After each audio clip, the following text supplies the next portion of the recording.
Mais lui, dans son mensonge, il ne pouvait pas le dire. Mais c'est quoi, en fait, la raison de mentir? C'est ça, en Mais, fait. mais, mais, mais, mais, mais, mais, mais parce que C'est vous ça, en fait. madame, mais parce que vous ne pouvez pas accepter qu'un pasteur mente. Parce que pour vous, il est hors de question que le pasteur il ment. Mais il ment. Mais en fait, juste amener un faux certificat de décès. Voilà Euh, pourquoi je dis qu'il mais ne il pouvait faut pas faire, être là. Il madame, pouvait ne pas être là, mais peut-être c'est un commanditaire, en fait. mais C'est ce c'est que moi ce je que me dis, parce non, mais qu'il a c'est raison de... regardez, regardez, écoutez-moi bien, écoutez-moi bien, écoutez-moi bien. Je vous ai dit qu'un mensonge en appelle un autre. J'explique. Un mensonge en appelle un autre. Le mensonge, c'est une chaîne. Quand vous mentez une fois, c'est fini. Pour rendre votre histoire logique, vous allez mentir. Vous allez mentir. Vous allez mentir. Vous allez mentir. Aujourd'hui, avec ce témoignage, la compagnie Turkin Airlines va prouver que il était dans l'avion le lundi et non le dimanche. Et ça, le pasteur Bélinet, il avait dit. Donc, en partant de ce principe, il faut aller pas à pas. Une chose est sûre, ce n'est pas lui qui a rip sa femme. Mais il faut aller pas à pas. Ok, ce n'est pas lui qui arrive sa femme, mais il pouvait bien commanditer. C'est ça, en fait. Moi, je ne rentre pas dans ce débat. Honnêtement, moi, je ne rentre pas dans ce débat. Une chose est sûre, une chose est sûre. Dans l'état où il a pris l'avion, il était au courant. On l'a appelé en catastrophe. Écoutez, en fait, madame, moi, je vais vous donner un exemple, en fait. Vous êtes là, supposons que votre mari, vous êtes marié, j'espère. Comme moi, en fait, je donne mon exemple. Je suis là avec ma belle famille, avec mon mari, on fait un voyage, mon mari est malade, je tâche à la belle famille, et à la fin, il y a quelque chose qui arrive à la famille. Et à la fin, je vais jusqu'à faire un faux acte de naissance. J'ai dit, en fait, tout sur son décès, que des mensonges, en fait. On peut mentir au public, oui, mais à la belle famille, je ne pense pas. Aux gens, même à la maman, aux frères, non. En fait, pourquoi, en fait, c'est quoi la raison? Ça, c'est un gros mensonge, en fait. En fait, je ne sais pas si vous pensez, en fait, à la gravité de ces mensonges. Ça, c'est... Personne ne les fait, en fait. Personne. Regardez. Allez même au niveau de faire un faux certificat de décès, madame. Mais madame, c'est ce que je vous dis. Si on est pris par l'émotion, au final, on s'embrouille. On n'est pas là pour l'instant pour juger.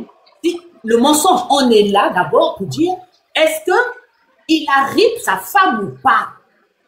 En fait, c'est ce que je dis au final. Il ne faut pas qu'on soit pris Ce n'est pas seulement, ce n'est pas cette question à se poser. Est-ce qu'il arrive sa femme ou pas?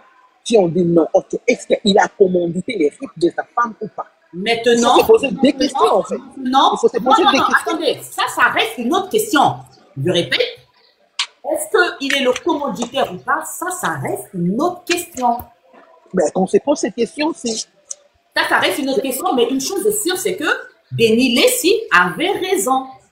Parce que c'est quand on part un peu comme ça dans tous les sens que, voilà, une chose est sûre, c'est ce que je suis en train de dire. Et la deuxième question pour moi à se poser, c'est que comment il apprend cette nouvelle étant à Kinshasa, il n'avertit pas les parents. Ah, c'est ça. Voilà, c'est pour ça que je vous dis. C'est qui nous ramène à nous poser la deuxième question. C'est qui nous ramène à nous poser la deuxième question. Non, parce que est-ce qu'il est le commanditaire ou pas? Là, la solution, c'est pas à notre niveau qu'on va la trouver. Mais au moins, à notre niveau, on peut demander, mais comment se fait-il? On l'appelle pour lui dire qu'ici, c'est grave. Il n'y a plus rien à faire et il n'avertit pas la mère ou un parent proche. Il n'avertit pas et il ne cherche même pas à savoir c'est quoi, en fait, le problème. Il ne cherche pas à savoir, ok, on fait l'autopsie. En fait, c'est un monsieur cultivé. Tout le monde connaît ce qui se passe en Turquie. Il y a des gens qui vont se faire des BBL là. Quand ils meurent, c'est toujours, oh, on a volé les organes, on a fait ceci, on a fait ceci. Et il ne pouvait pas faire l'autopsie. Ce n'est pas possible. C'est dire que ce n'est pas possible. L'opération de ma femme ne pouvait pas causer mort, en fait. Là, je suis... procède à l'autopsie. Oui, donc, mais là, je ne peux pas te poser cette question.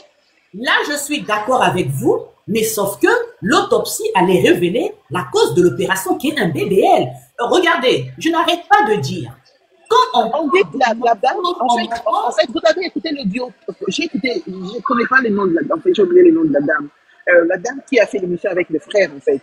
Elle s'est déplacée jusqu'à aller en Afrique du Sud, je pense. La dame, Mamou, je pense. Something like that. Et là, j'ai écouté l'audio. Ma copine me l'a envoyé hier. Good morning, I'm good. Yeah, thank you. Comme je vous avais dit, je suis au travail là. Donc, il y a mon superviseur qui était à côté. Et j'ai écouté l'audio là. En fait, l'audio disait que Marcelo a en fait révélé la cause de la mort.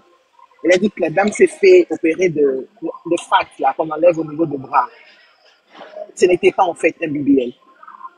C'est la famille de le frère a dit à maman, je pense. Quelque chose comme ça. Le frère a dit à maman. C'est ce que j'ai écouté hier. J'ai l'audio dans mon téléphone. On me l'a envoyé sur TikTok. Le frère, il a dit quoi? C'était, elle s'est fait enlever les pattes au niveau des bras. La graisse au niveau des bras. Ce n'était pas un BBL en fait. Mais se faire enlever la graisse au niveau des bras, c'est quoi? C'est un BBL, hein? Ça, ce n'est pas un BBL. Un BBL, c'est au niveau de derrière. Ça, ce n'est pas un BBL. Vraiment, bah non. Quoi qu'il en soit, c'est non, ce n'est pas un BBL. C'est différent, madame. C'est différent. Oui. On va dire, quoi qu'il en soit, c'est une opération à caractère esthétique. On va appeler comme ça BBL. Quand on dit BBL, on ne dit pas toujours dans. Je veux dire, ça, c'est dans le langage courant.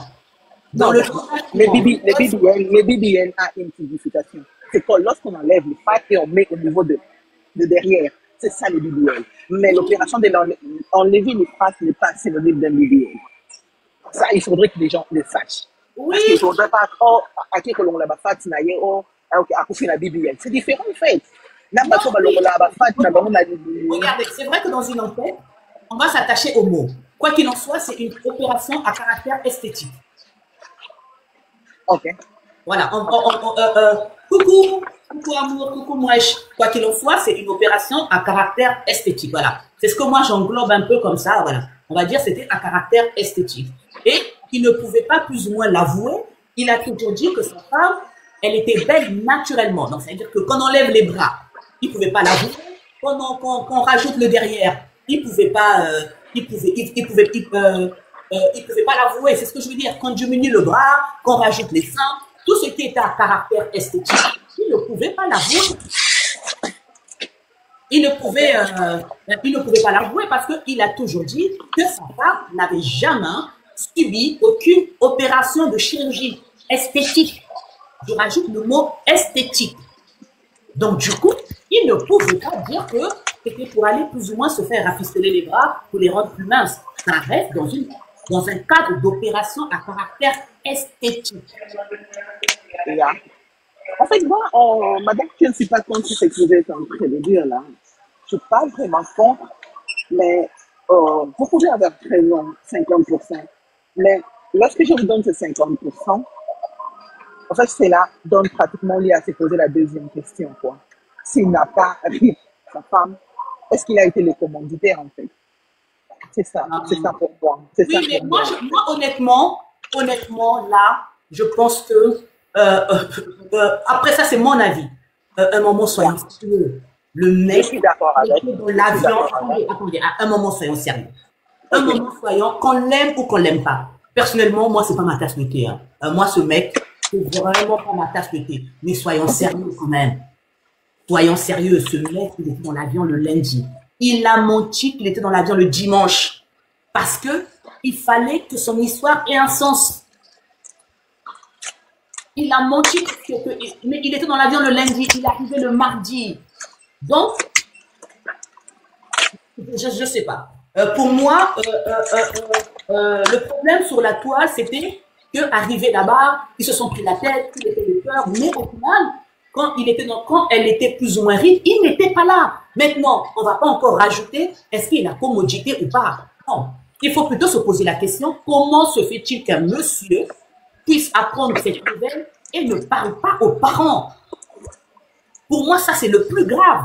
Pourquoi il est parti seul, comme si la dame, elle était orpheline? Yeah.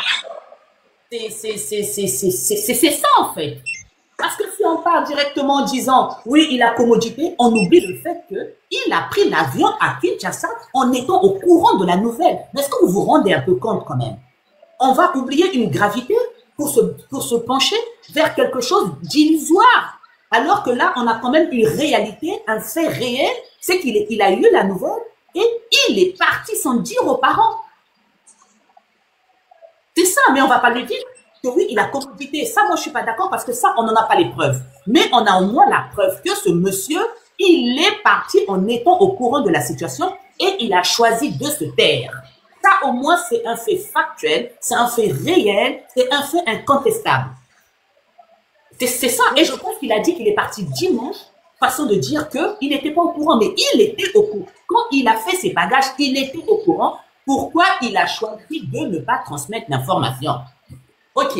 Donc, en tout cas, merci beaucoup, madame. Je ne sais pas s'il y a une personne qui veut monter, comme ça on va en profiter. En tout cas, je vous remercie énormément et je vous laisse travailler. Ça a été un plaisir. Ok, merci. Je ne sais pas si...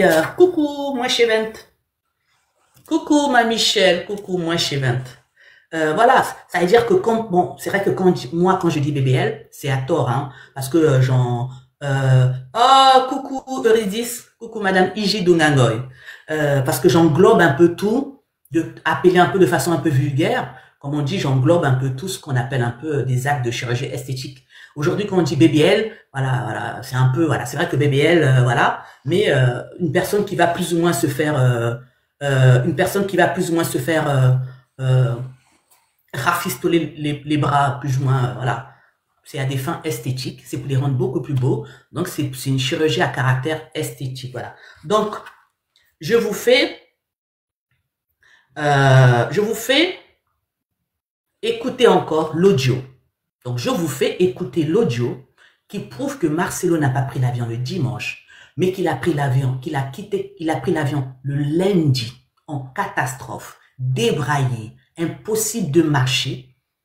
Il a quitté Kinshasa dans un état complètement dramatique, simplement parce qu'on lui avait annoncé plus ou moins le décès de... Voilà, maintenant, comment se fait-il qu'un pasteur, un monsieur responsable, choisit de voyager en ne mettant pas au courant les parents en disant, ok, votre fille, elle est là-bas, mais il s'est passé ça. C'est ça le vrai problème. Qu'est-ce qui a motivé sa décision de ne pas tenir informés les parents? Parce que elle n'est pas orpheline. Il ne l'a pas eu dans un bois. Il a épousé légalement. Il est parti voir les membres de sa famille. Il faut reprocher ce qu'il y a à reprocher. Bonjour Mimi. Et il ne faut pas aller dans les émotions. Il faut reprocher ce qu'il y a à reprocher. Moi, je répète, ce n'est pas ma tasse de thé. Je ne le défends pas. Mais au vu des éléments que j'ai eus, j'ai constaté que Denis Lessi avait raison. Au final, on ne combat que la vérité. Au final, quand il avait dit que c'était BBL,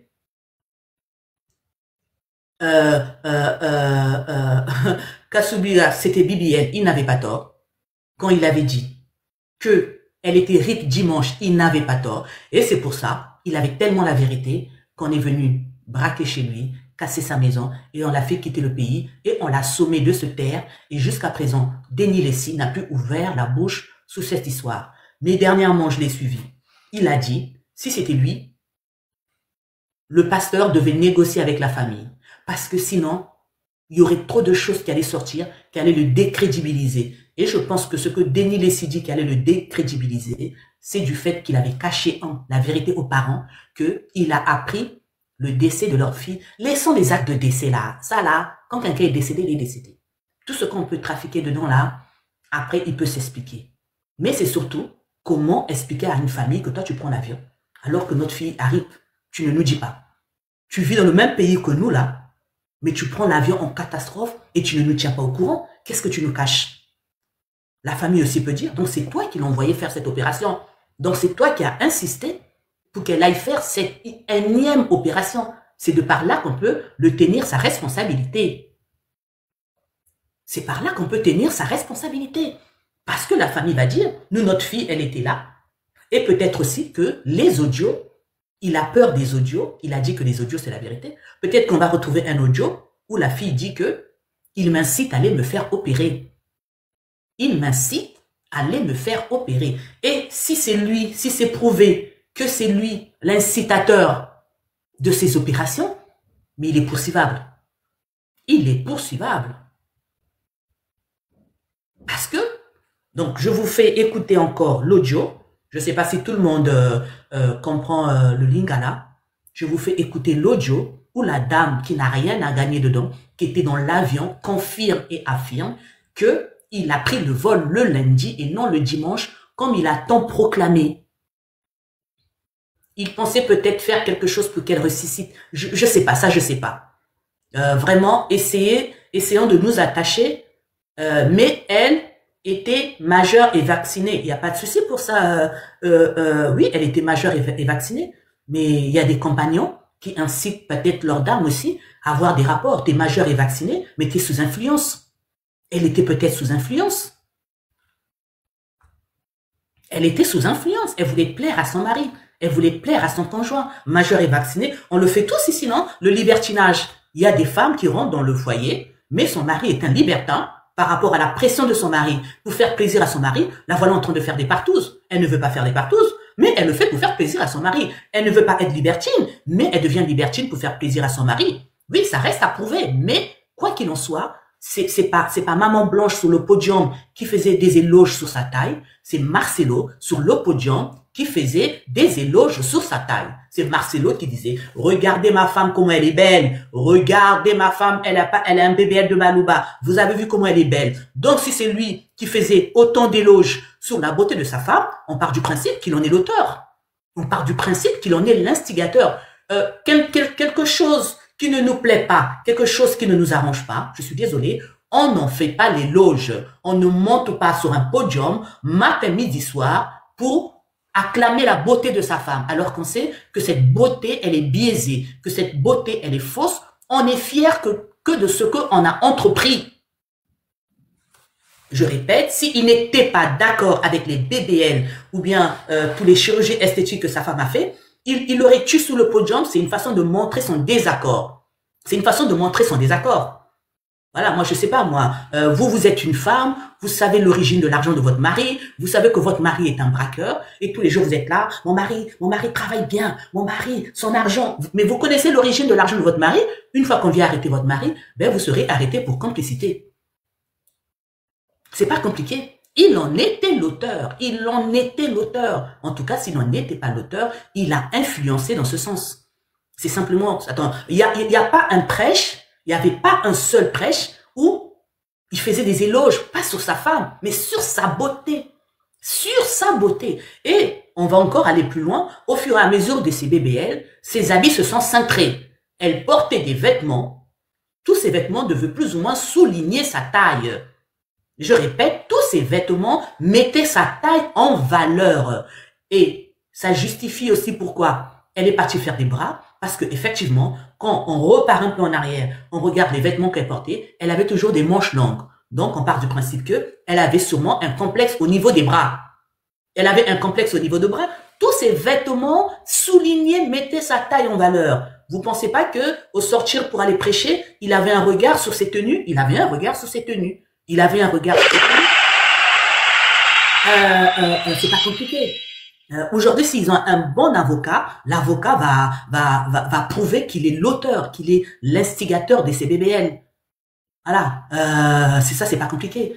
Et les bras, ça justifie. Elle ne mettait que des habits à caractère, à cacher les manches. À cacher les manches, on part du principe que c'était son talon d'Achille. Et donc, du coup, d'un commun accord, madame va m'enlever ses bras. Madame va m'enlever ses bras, va me diminuer ses bras. Voilà. Parce qu'aujourd'hui, on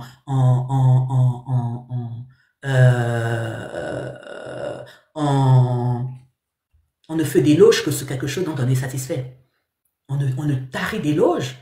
Aujourd'hui, quand vous êtes un parent, vous avez une fille qui fait le trottoir, qui est PUTE, ben vous allez le cacher. Vous n'allez pas venir, je suis fière, ma fille est PUTE.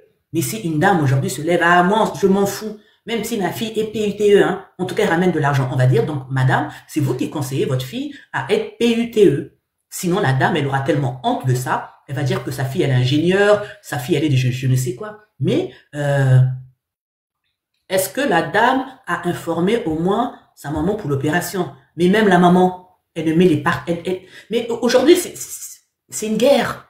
La maman ne met des audios qui accusent que Marcelo. Comment se fait-il que dans la multitude d'audios que la maman a, ce n'est que des audios qui incriminent Marcelo? Vous ne pensez pas que la fille aussi avait des audios dans lesquels elle incriminait? Ah maman, je suis partie là-bas, hein. Ou bien il y a un tel qui me drague. Hein. Non, non, c'est une guerre du net. La maman ne... Mais ils choisissent les audios, mais qui est bête? Mais réfléchissez aussi un peu. Ils choisissent les audios.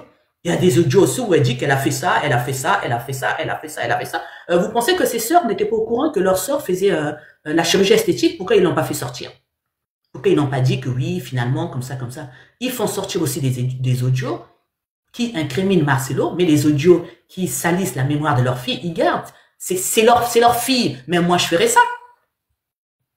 Mais moi, je ferais ça.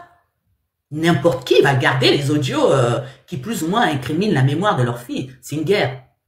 Donc, dans la guerre, en matière de guerre, on utilise les armes qui nous arrangent. On utilise des armes qui nous arrangent. Dans la multitude d'audios là, il n'y a pas un seul audio où la fille sort salie. Le seul audio que je vais dire où ils ont plus ou moins fait l'erreur pour moi de flouter, c'est là où la fille a dit que la personne la plus pauvre avec laquelle je suis sortie, c'est Marcelo. Donc on part du principe qu'elle est sortie avec des hommes riches, puisqu'elle dit elle-même que la personne la plus pauvre avec laquelle je suis sortie, c'est Marcelo. Pour moi, ça c'est un audio à erreur. Ils se sont trompés sur cet audio. Ils ont cru que cet audio rehaussait leur fille, mais cet audio rabaissait leur fille. Si la fille dit que aujourd'hui la personne la plus pauvre, ok.